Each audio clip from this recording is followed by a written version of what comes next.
Olá, meu nome é André Mansano, eu sou médico especialista no tratamento de dores crônicas e nós vamos começar agora mais um Tira Dúvidas ao vivo a respeito de dor crônica. Então, quem tiver dúvida, por favor, escreva abaixo dessa transmissão. Lembrando que essa gravação fica salva aqui na nossa página do Facebook e do YouTube após o fim da transmissão. Então, eu respondo perguntas das 13 às 13h45, sempre na ordem que elas chegam. Tudo bem? Então vamos lá, a primeira pergunta é da Solange Maria Galvão, que já tinha sido enviada anteriormente. Bom dia, quais exercícios para melhorar as dores de bursite e tendinite nos ombros? Obrigado. Solange, até sinto um pouco decepcioná-la, mas isso é uma prerrogativa, isso é uma especialidade do fisioterapeuta, eventualmente do educador físico. Então os médicos, quando eles indicam a fisioterapia, não seria muito interessante ele falar qual tipo de exercício o paciente deve fazer. Por quê? Porque o fisioterapeuta é que estudou exatamente para saber qual tipo. O fisioterapeuta sabe muito mais do que o médico a respeito desses exercícios para as dores musculoesqueléticas, tá bem? Então, na verdade, isso eu sempre deixo a cargo do fisioterapeuta, desde, obviamente, que seja um bom fisioterapeuta. A Mislene Bardella diz: gostaria de saber qual o tratamento adequado para quem tem costeocondrite. Não apareceu na ressonância. Mislene, né? Mislene, então, a costeocondrite é uma inflamação que fica ali na cartilagem entre a costela e o osso externo, no tórax, e o paciente usualmente tem uma dor torácica e frequentemente piora quando o paciente tosse ou quando o paciente respira profundamente, né? Usualmente é tratada com anti-inflamatórios e nos casos onde isso não resolve, nós podemos fazer injeções de corticoide diretamente ali na região que está inflamada, tá bom? A Ana Cláudia Santana: doutor, eu tenho fibromialgia, sofro muito, quais exercícios pode fazer? Todos, Ana Cláudia. Então, o que os estudos mostram é que qualquer tipo de exercício físico melhora as dores do paciente com fibromialgia. Então, há estudos comparando exercícios aeróbicos, como, por exemplo, caminhada, corrida, natação, com exercícios de fortalecimento, aqueles feitos em academia, e todos eles melhoram as dores do paciente com fibromialgia. E é sempre bom lembrar que o exercício físico regular é provavelmente a parte do tratamento mais importante do paciente com fibromialgia. Então, o paciente com fibromialgia que não faz exercícios físicos, ele perde um tratamento extremamente importante e sem efeitos colaterais, naturalmente. A Lucimar Tavares diz: doutor, eu tenho artrite reumatoide, sinto muita dor, tomo remédio, mas não melhora. Então, Lucimar, primeiro ponto é, de fato, confirmar o diagnóstico da artrite reumatoide, né? Que é aquele paciente que usualmente tem dores nas articulações menores, né? E que tem sinais de inflamação, principalmente pela manhã, ter uma rigidez matinal, pode ter vermelhidão nas articulações, inchaço, calor local. Existem vários medicamentos para artrite reumatoide, alguns são mais específicos e mais potentes. Então é importante que o reumatologista, que é o profissional mais adequado para tratar o paciente com artrite reumatoide, avalie para saber qual o melhor tratamento para você nesse momento. Se não melhorou com um tratamento menos agressivo, é necessário dar um passo além e começar com um tratamento mais específico, tá? O Leandro Quiles pergunta: eu posso usar Mitedon 2 vezes ao dia?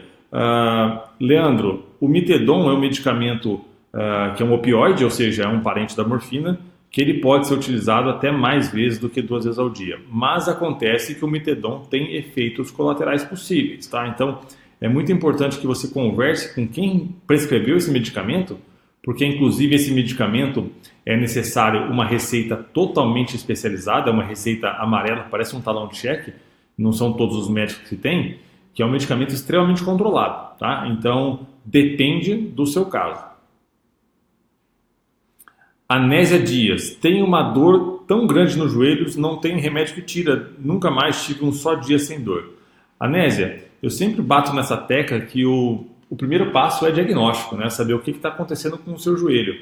Porque as dores no joelho podem advir de uma artrose, ou seja, um desgaste da cartilagem, pode vir, por exemplo, de uma lesão no ligamento, em alguns tendões, algumas inflamações nas gorduras que ficam abaixo, por exemplo, daquele ossinho da patela, podem causar dores no joelho. Então tem diversas causas de dores no joelho. A mais comum, à medida que o paciente, na verdade, envelhece, é de fato a osteoartrose, né? E aí nós temos alguns tratamentos, né? Nós podemos fazer infiltrações de substâncias lubrificantes no joelho, por exemplo. É possível fazer até a radiofrequência do joelho e, eventualmente, a cirurgia para troca da articulação, né? A prótese total de joelho. Lembrando que a fisioterapia com o fortalecimento da musculatura que sustenta o joelho é um tratamento bastante importante, assim como a mudança de alguns hábitos de vida, por exemplo, diminuir o peso para aliviar a sobrecarga do joelho. Tá? A Ana Maria Jaques diz: boa tarde, sinto dores fortíssimas no trapézio. Por favor, me dê uma orientação para aliviar essa dor, pois não aguento mais. Então, Ana Maria, uma das possibilidades de dores crônicas no trapézio, na verdade, são dores originadas das facetas cervicais. E eu mostro para você aqui o que é isso. Então, as facetas cervicais, como você está vendo aqui nessa animação, são essas articulações aqui entre as vértebras da coluna lombar, tá? E são articulações como outras quaisquer, no sentido de ter cartilagem, né? Então ela está sujeita a processos de degeneração, de artrose. E quando isso acontece, o paciente pode ter dor cervical, e aí que vem a questão do trapézio, e dependendo de qual faceta, essa dor pode descer aqui para a musculatura ou do ombro, eventualmente até aqui na região da escápula, tá? Usualmente esse tipo de dor piora com movimentação do pescoço, tá? Outra possibilidade, na verdade, seria a formação do que nós chamamos de dor miofacial, que são a presença de pontos contraturados do músculo que gera bastante dor, tá? Existem outras causas ainda, como inflamações no tendão do músculo elevador da escápula e por aí vai. Então é muito importante que você seja examinada e, por exemplo, quando nós suspeitamos que a faceta é a causa da dor, nós podemos fazer um procedimento que se chama bloqueio facetário cervical. Isso ajuda até no diagnóstico, para ser bem sincero. Então, o que nós fazemos? Guiado pelo raio-x no centro cirúrgico, o paciente fica sob sedação, nós colocamos uma agulha diretamente aqui dentro da articulação que a gente está suspeitando ser fonte da dor. E nós injetamos uma substância anestésica e anti-inflamatória, né? Isso tem dois objetivos. O primeiro é o diagnóstico, por quê? Porque se eu injeto uma substância anti-inflamatória dentro dessa articulação e o paciente melhora, eu tenho certeza que essa articulação de fato era a causadora da dor, tá? E serve também como tratamento porque nós injetamos uma substância anti-inflamatória. Tudo bem? São possibilidades, na verdade.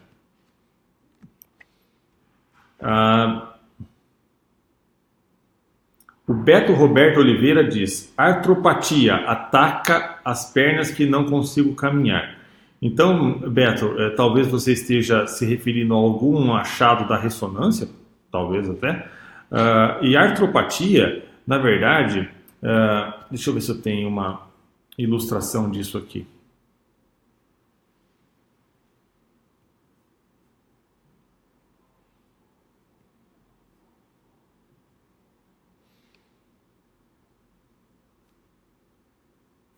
Não, aqui não. Mas o que pode acontecer é que com a artropatia, que é um problema na articulação entre as vértebras da coluna, a faceta, a articulação, pode formar então alguns calos ósseos, né? E isso pode comprimir a raiz nervosa que desce para a perna. E o paciente que tem isso, tipicamente ele tem uma dor que piora quando ele caminha ou quando ele fica muito tempo de pé e melhora quando ele senta e repousa. E piora também quando ele joga as costas um pouquinho para trás, tá bem? A Bia da Silva diz: boa tarde, doutor. Eu tenho uma hérnia de disco na L1 e na L5 com abaulamento. As dores descem para as pernas. Treino funcional. Treino funcional eu posso voltar a fazer? Pode voltar a fazer, Bia. A grande questão de hérnia de disco é diagnóstico, né? Então deixa eu te mostrar uma coisa aqui. Primeiro, o que é hérnia de disco, né? Então isso que vocês estão vendo aqui é a popular hérnia de disco.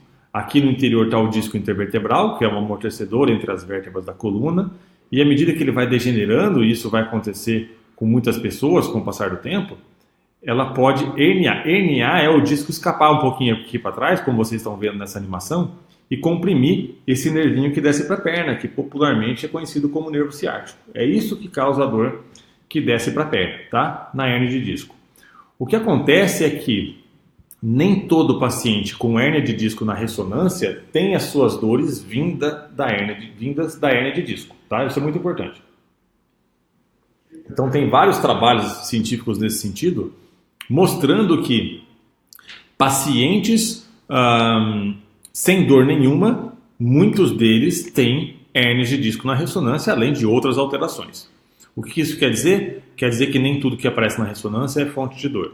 Quer dizer que o paciente pode ter, por exemplo, uma dor muscular e, coincidentemente, ter uma hérnia de disco na ressonância, tá bom? Isso é muito importante que a gente avalie, então, clinicamente o paciente. O exame físico também é muito importante. Então, vamos imaginar que, de fato, a hérnia de disco seja o seu problema. O principal tratamento para isso é, de fato, a fisioterapia, tá? O paciente precisa operar quando? O paciente precisa operar quando nada melhora a dor dele, e quando eu falo nada é fisioterapia, boa fisioterapia e alguns procedimentos que eu vou citar daqui a pouquinho, tá bem? Ou quando essa hérnia, essa compressão causa uma perda de força muscular, uma perda de força muscular progressiva. Aí o paciente precisa operar, tá bem? Uma das possibilidades é fazermos o que a gente chama de bloqueio, tá? Então o bloqueio funciona como? Nós colocamos uma agulha, assim como vocês estão vendo aqui nessa animação, diretamente ao lado dessa raiz nervosa que está sendo comprimida por aquela hérnia, tá? Então a gente faz isso no centro cirúrgico, o paciente fica deitado de barriga para baixo, recebe uma sedação, uma anestesia local para que seja confortável e navegamos a agulha até a região precisa com um aparelho de raio-x no centro cirúrgico. E ali nós depositamos uma substância anestésica e anti-inflamatória. Existe um trabalho científico muito interessante, eu sempre cito esse trabalho porque ele condiz o que a gente vê na prática clínica, é que eles recrutaram vários pacientes com hérnia de disco que já estavam na fila de cirurgia e não estavam melhorando com a fisioterapia e realizaram esse procedimento e mantiveram o tratamento com fisioterapia. E eles perceberam que basicamente 80% dos pacientes não precisaram operar, tá? Outra possibilidade é o que nós chamamos de descompressão percutânea do disco intervertebral. E aqui eu vou mostrar um exemplo disso, que na verdade é um dispositivo. Essas técnicas consistem na introdução de uma agulha dentro do disco intervertebral. Então não é um procedimento cirúrgico propriamente dito. Essa agulha é colocada dentro do disco, também com sedação, e alocado então um eletrodo por dentro dessa agulha que nós navegamos até a região da hérnia. E nesse dispositivo, que é sul-coreano, a gente consegue cauterizar a hérnia. Existem outros dispositivos que a gente consegue aspirar a hérnia, vai depender muito do tipo de hérnia de disco. Então são alternativas ao tratamento cirúrgico que a gente reserva então como última opção, tá bem?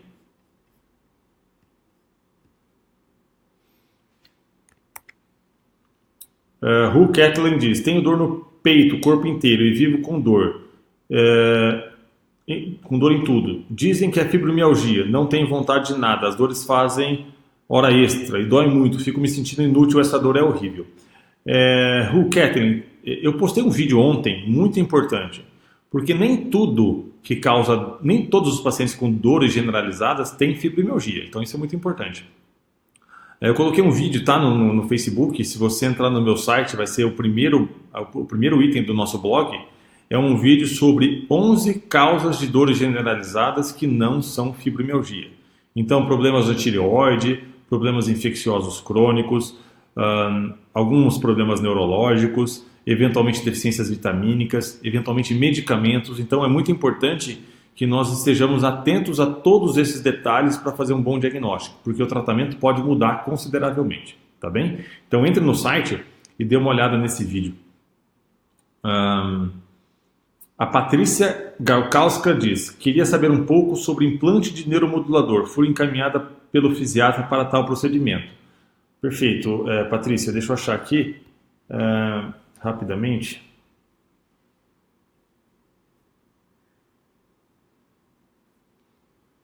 Só um minutinho aqui. Então é só uma pequena animação para mostrar o que é o neuroestimulador.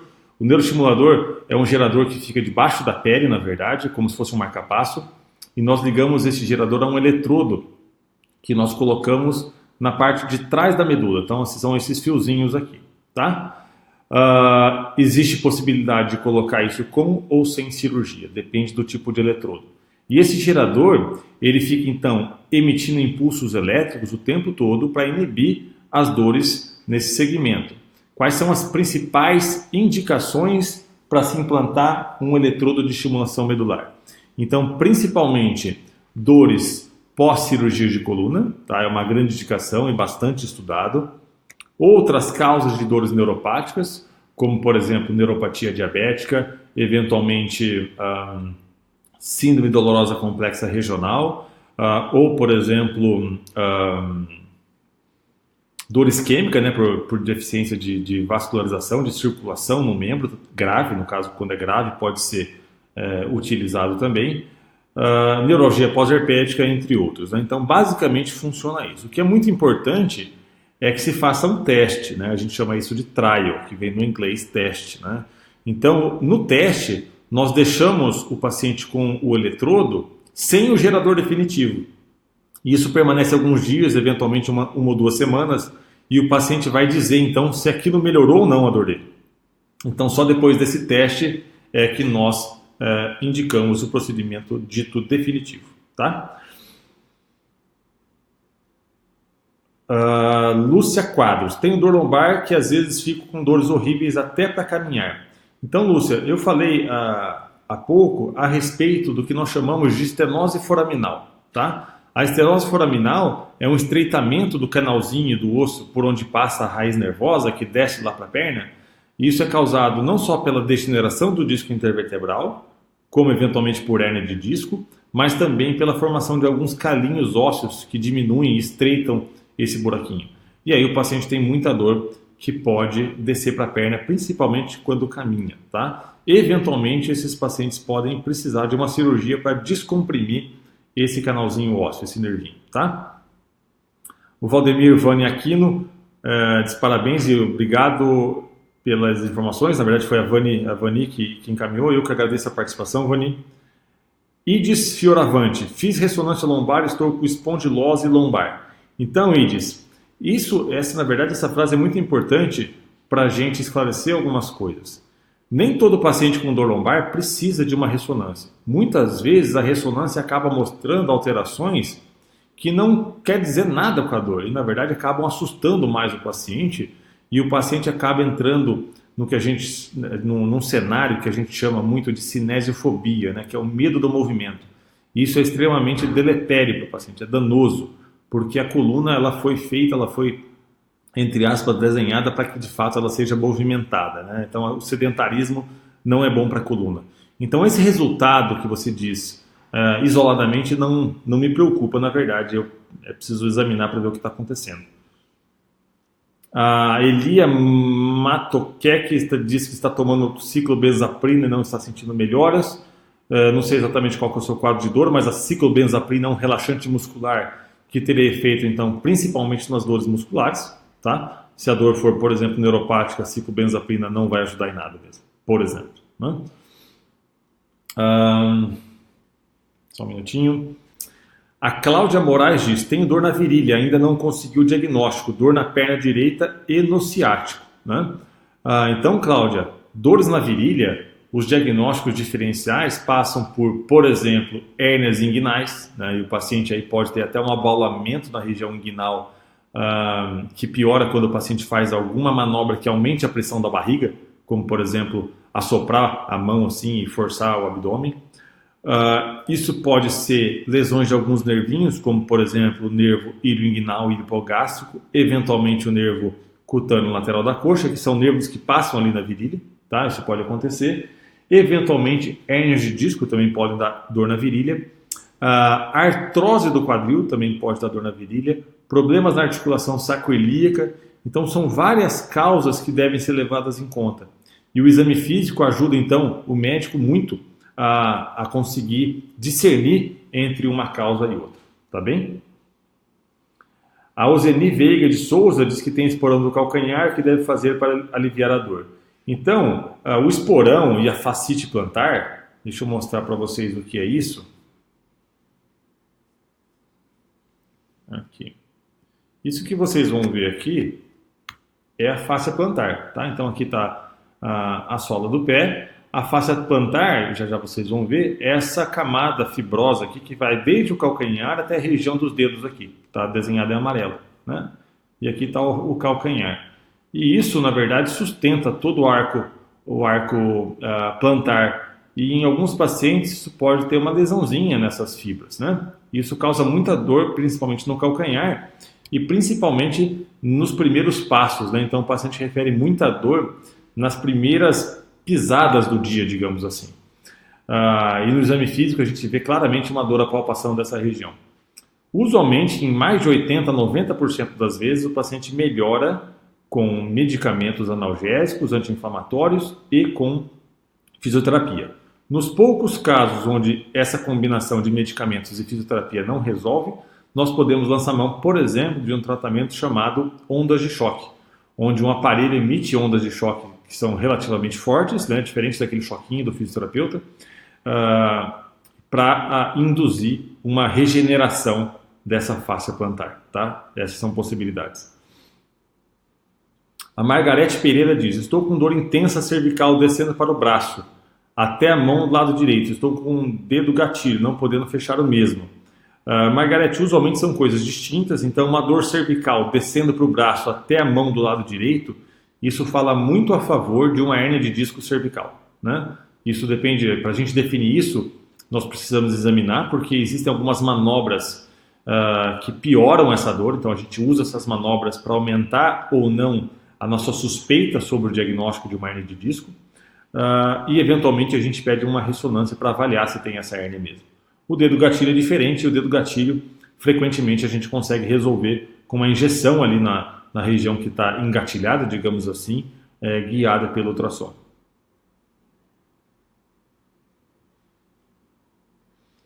A Maria Zacarias: doutor, o fato de ser portador de amiloidose hepática tem subtipo definido ainda?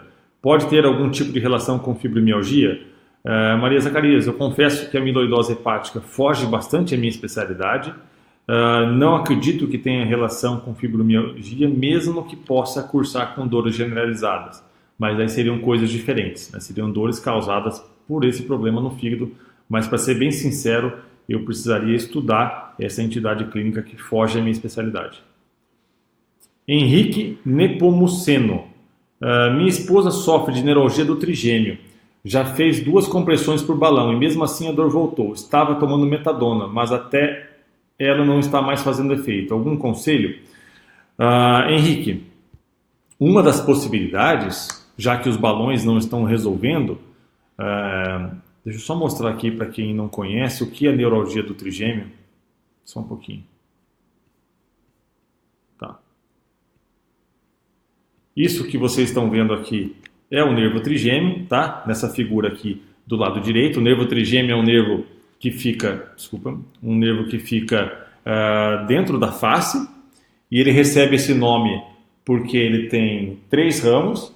O primeiro ramo chama-se oftalmico, ele vai inervar essa parte aqui de cima do rosto.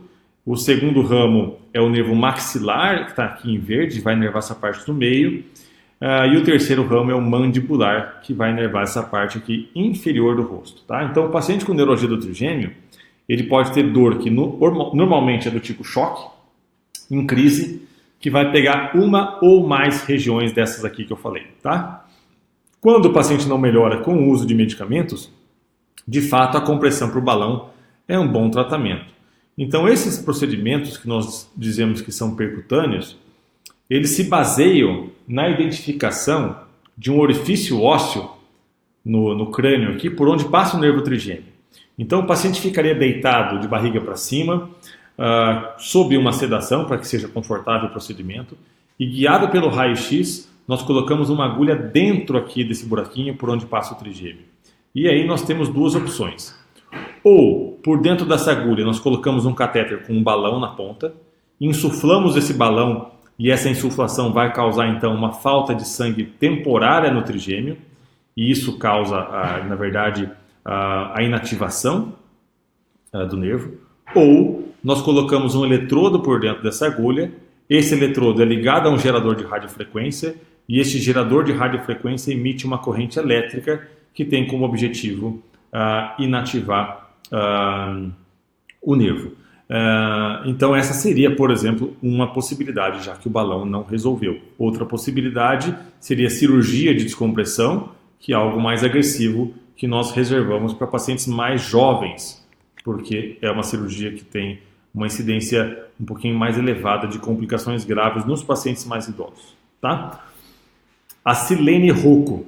Doutor, eu tenho reumatismo, sinto muitas dores, principalmente nos braços, e tomo anti-inflamatórios, mas como tenho um problema de rins, eu evito um pouco. Faço caminhada e academia, mas às vezes sinto muitas dores. Diminui um pouco, mas o dia que não faço, meu braço dói. O que poderia fazer? Obrigado.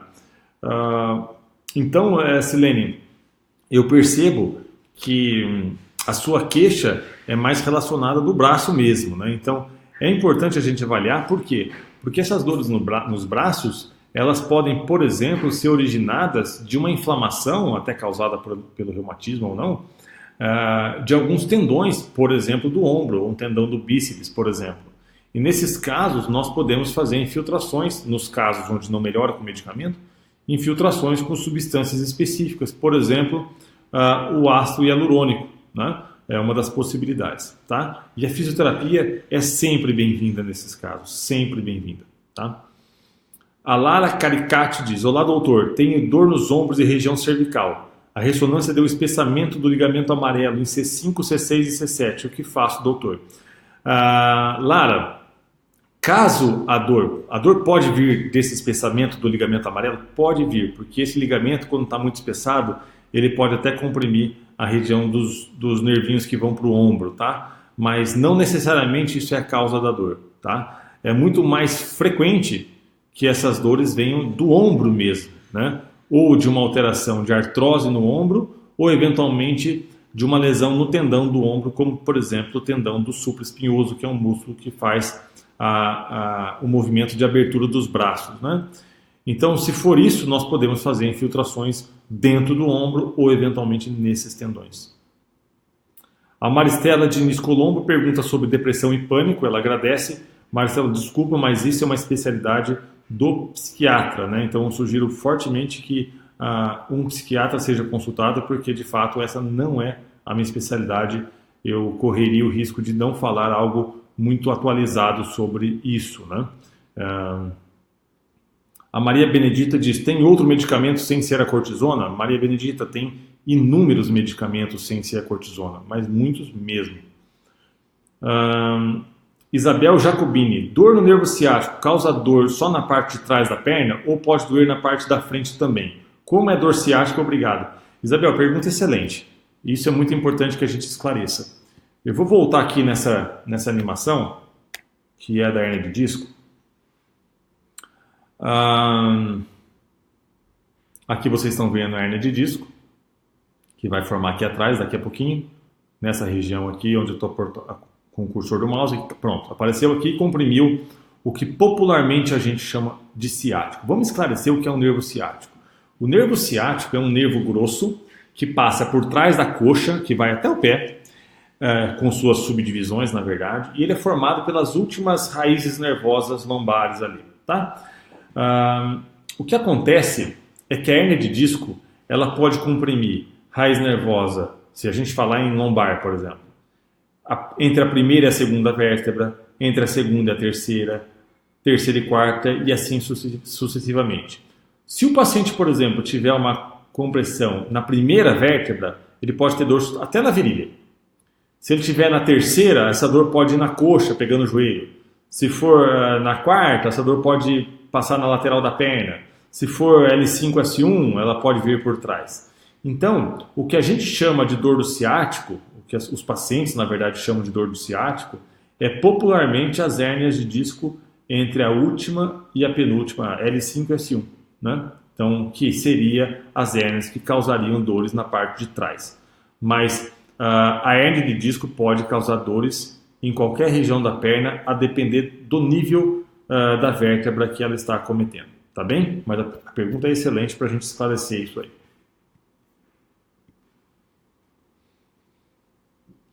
A Sandra Fischer, sofro muito pois tenho neuralgia do trigêmeo. O médico não acerta o medicamento. O que pode ser feito? Sandra, assim como eu falei, agora não vou lembrar, eu falei para algum ouvinte cuja mãe tinha feito a cirurgia do balão, procedimento do balão. Então, quando o paciente não melhora da neuralgia do trigêmeo, nós temos basicamente duas opções. Uma delas é o tratamento minimamente invasivo e a outra é a cirurgia aberta mesmo, é descomprimir o nervo, uma neurocirurgia. Se o paciente é um pouco mais idoso ou tem algumas comorbidades como hipertensão, diabetes, que são doenças que podem aumentar o risco de uma cirurgia, nós optamos pelos tratamentos minimamente invasivos. Aí eu reservo dois principalmente. Um é a compressão do trigêmeo por balão e a outra é a radiofrequência. Os dois são procedimentos realizados sob sedação, que não precisa de internação, sem corte na verdade. Então nós colocamos uma agulha dentro ali da região do nervo trigêmeo. Isso a gente faz no centro cirúrgico, mesmo que não precise de uma cirurgia, porque a gente precisa do auxílio de um raio-x no centro cirúrgico para ajudar na navegação dessa agulha. Tá? Uma vez que essa agulha esteja bem posicionada na região do nervo trigêmeo, nós temos duas opções. Ou nós colocamos um catéter por dentro dessa agulha, e esse catéter tem um balãozinho na ponta, nós insuflamos esse balão, essa insuflação causa uma falta de sangue no trigêmeo e isso inativa o nervo trigêmeo. Tá? Depois a gente tira tanto o balão quanto a agulha.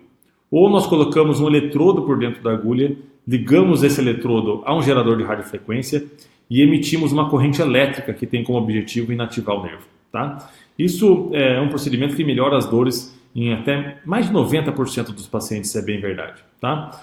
Então, quando o paciente não melhora com o medicamento, nós optamos por esse tipo de procedimento. Tá? A Cristina de Jesus Santana, doutor, fiz 8 cirurgias da lombar. Uau! E a última tive problemas de fístula licólica. Há 1 ano estou sofrendo, já não sei mais o que fazer, sinto muitas dores. Cristina, eu até gravei um vídeo recentemente sobre isso, eu vou editar esse vídeo para colocar no ar para vocês, sobre as principais causas de dores pós-cirurgia de coluna. Né? Então, isso que você tem, nós chamamos de síndrome pós-laminectomia. A laminectomia é um tipo de cirurgia de coluna. E existem algumas causas para isso. Tá? Eu vou mostrar e vou falar algumas para vocês. Uma delas é a dor sacroiliaca. A articulação sacroiliaca é uma articulação que, como o próprio nome está dizendo, ele fica aqui entre o osso sacro e o osso da bacia aqui, que é o ilíaco. Tá? É uma grande articulação que tem cartilagem também no seu interior. E principalmente nos casos onde tem pino e parafuso aqui nas últimas vértebras lombares, ela pode estar sobrecarregada. Tá? Isso pode dar muita dor, eventualmente, na região lombar baixa, glúteo e eventualmente até no quadril e nas pernas. Tá? Nós só temos uma forma de determinar se a dor é da articulação sacroiliaca e é fazendo aquilo que nós chamamos de bloqueio diagnóstico. E o bloqueio diagnóstico consiste no quê? Consiste em identificar a articulação sacroiliaca com o uso de um raio-x ou ultrassom. Tá? Então nós identificamos a articulação sacroiliaca, o paciente fica deitado de barriga para baixo, recebe uma sedação, uma anestesia local e nós colocamos então uma agulha dentro dessa articulação, precisamente dentro da articulação, guiado por esse exame de imagem.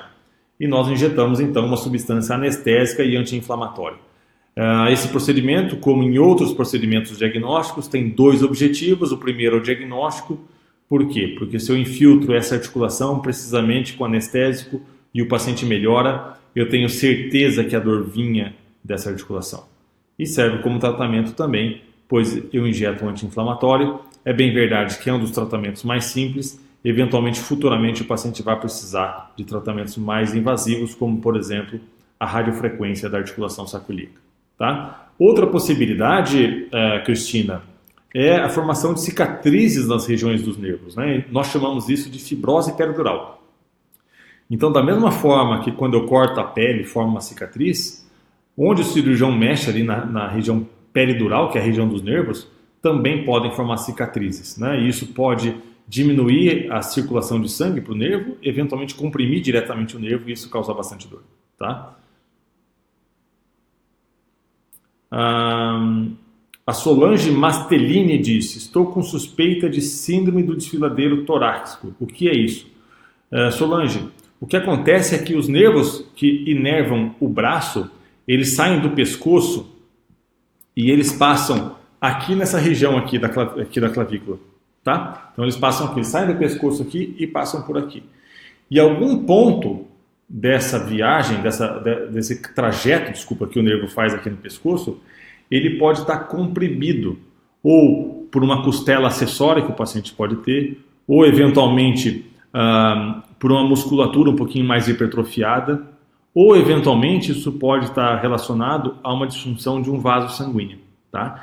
Então isso comprime essa região nervosa e o paciente tem dores que vão até os braços e eventualmente até a mão, depende da altura da compressão. Então isso é a síndrome do desfiladeiro torácico, às vezes da fraqueza, inclusive, do membro superior. A Luzinete Silva diz que tem fascite plantar. Luzinete, eu respondi uma pergunta sobre fascite esporão de calcâneo logo no começo da apresentação. E tem também no nosso site um vídeo, e também aqui no Facebook, um vídeo só sobre fascite plantar. Então entre no nosso site, entre em blog, clica ali naquela lupinha que é para fazer a busca e digite fascite plantar, que vai aparecer um vídeo só sobre isso, tá? A Ednete Arlete: doutor, tenho muitos problemas crônicos, tenho osteopenia, hérnia cervical e lombar, tendinite, bursite, síndrome do carpo, tendinopatia supraespinhal, espondilose, fibromialgia, faço pilates e fisioterapia. Ednete, eu percebo que você fala várias alterações que provavelmente você leu em algum exame, seja ele ultrassom, eletroneuromiografia ou eventualmente ressonância nuclear magnética. E é muito importante nós médicos, fisioterapeutas, qualquer profissional que cuide de pacientes com dor crônica e inclusive os pacientes, saberem que nem tudo que aparece nesses exames é fonte de dor. Então, para ser bem sincero, olhar todos esses diagnósticos feitos pelos exames de imagem não me diz muita coisa, né? É preciso que não necessariamente eu, mas que algum médico te examine para saber o que está causando a sua dor. Porque provavelmente muitas dessas alterações elas não causam dor em você. A Silvia Helena diz: remédio que melhora a dor para a fibromialgia, porque tomo Prebictal e não melhora. Silvia, desculpa, mas eu não posso receitar medicamentos pela internet, isso é proibido e acertadamente proibido pelo Conselho Federal de Medicina. Mas o que eu digo a respeito de fibromialgia? Além do diagnóstico, que isso é muito importante. Então, ontem mesmo eu coloquei um vídeo no Facebook, eu repito essa informação aqui, sobre 11 causas de dores generalizadas, dores pelo corpo todo, que não são fibromialgia. Porque se você estiver tratando fibromialgia e na verdade ter outro problema desse, não vai adiantar. Então, se for confirmado o diagnóstico de fibromialgia, é certo que o paciente deve tomar alguns medicamentos? Sim. Em especial, alguns antidepressivos e anticonvulsivantes, incluído aí o Prebictal que você toma. Mas é verdade que o paciente deve fazer atividade física. É verdade que o paciente deve fazer psicoterapia, porque estudos mostram que a psicoterapia tem um poder analgésico tão importante quanto os medicamentos. Então, o paciente que não faz psicoterapia perde um tipo de tratamento tão importante quanto os medicamentos e sem efeito colateral. E o paciente deve fazer outros tratamentos, como, por exemplo, a acupuntura. Então, a gente percebe que o paciente com fibromialgia ele precisa de um tratamento que nós chamamos de multidisciplinar. É assim que o paciente melhora. Se o paciente só tomar medicamento, dificilmente ele vai melhorar. A Cleusa Queiroz diz que sofre com dores de artrose, neuropatia e fibromialgia.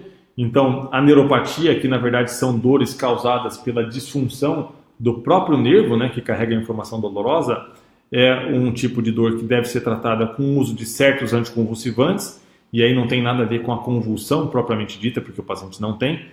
Acontece que os anticonvulsivantes eles têm a propriedade de estabilizar aqueles nervos, neurônios que causam a convulsão. E também tem, de certa forma, a propriedade de estabilizar aqueles neurônios que estão com disfunção, causando dores. Tá bem? A Ângela Ribeiro: doutor André, estou tendo alguns espasmos quando inicio o meu sono. Não tomo nenhum medicamento controlado, porém há alguma coisa que posso fazer? Percebi que ontem passei um pouco de nervoso à noite. Doutor André, parabéns pelo seu profissionalismo. Obrigado, Ângela. O que você está tendo muito provavelmente é o que se chama de mioclonia, né? A maior parte das vezes é isso. Mioclonia, o paciente, quando entra numa fase específica do sono, ele pode ter algumas contrações musculares involuntárias, principalmente nos braços, mas pode acontecer na perna também.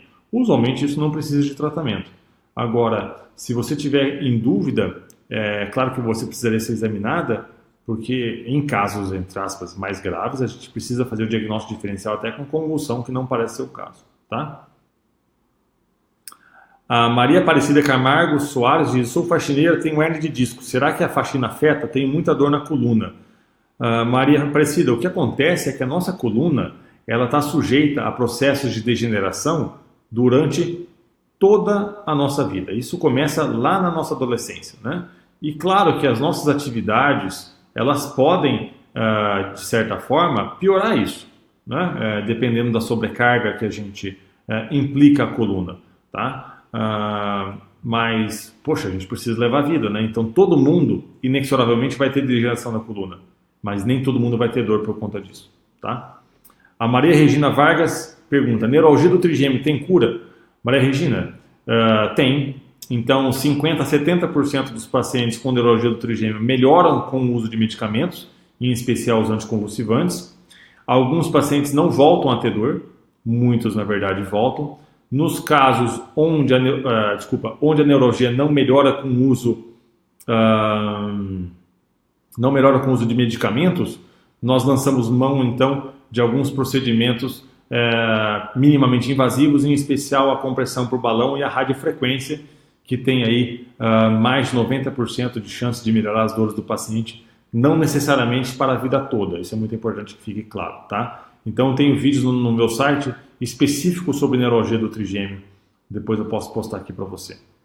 A Fabíola Grespan, parabéns, doutor André, por todas as suas colocações e relações, as recomendações relacionadas ao exercício físico. Admiração do seu trabalho. Eu que agradeço, Fabíola, a participação aqui e os exercícios e a fisioterapia. A gente sabe que tem papel fundamental na melhora da grande maioria das dores de fundo musculoesquelética, entre outras, né? Ed Moreno, boa tarde, doutor. Eu fiz 2 cirurgias na lombar, tenho 6 pinos e 2 placas de platina e hoje dependo de nadador, não, na verdade deve ser andador, foi um problema de corretor, andador e muletas, pois sinto dores o tempo inteiro e minhas pernas são fracas. Já fiz vários exames, mas o médico que me traz não sabe o porquê de eu ter ficado assim. Tenho artrose na bacia também. Ed, eu até gravei um vídeo e vou postar, eu preciso editar esse vídeo ainda, sobre as principais causas de dores na coluna lombar. Mas nós precisamos avaliar a articulação sacroiliaca, a formação de cicatriz na região da coluna e, por que não, outra fonte de dor qualquer. Então, eu já tive muitos pacientes que operaram a coluna várias vezes e tinha dor muscular por trás disso, né? Então, às vezes a dor é mais simples do que parece. A Cristina Marques diz: como resolver problema no nervo ciático e fraqueza muscular? Não consegue levantar do assento sozinho. Tem sequelas de poliomielite. Então, Cristina, sempre que o paciente tem uma hérnia de disco que tem perda da força muscular, eu sugiro fortemente que esse paciente consulte com um cirurgião de coluna, tá? Porque o paciente com hérnia de disco e perda da força muscular, ele é um forte candidato à cirurgia de coluna, tá? A Antônia disse que adorou, eu agradeço a participação, Antônia. E a Tânia Mara Estrelou diz: tenho distrofia simpática reflexa no ombro, mão e pé, muita sudorese e corpo gelado. Existe algum tratamento? Existe sim, Tânia.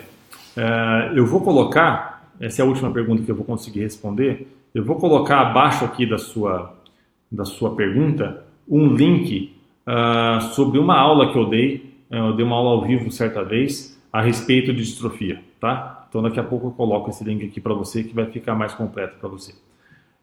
Então nós chegamos ao fim de mais um Tira Dúvidas ao vivo a respeito de dores crônicas, que vai ao ar aí toda quinta-feira. E eu respondo, como eu sempre digo, até a 1h45 as perguntas na ordem que elas aparecem para mim, na ordem que elas chegam aqui. Então tenham todos aí uma boa tarde, até quinta-feira que vem.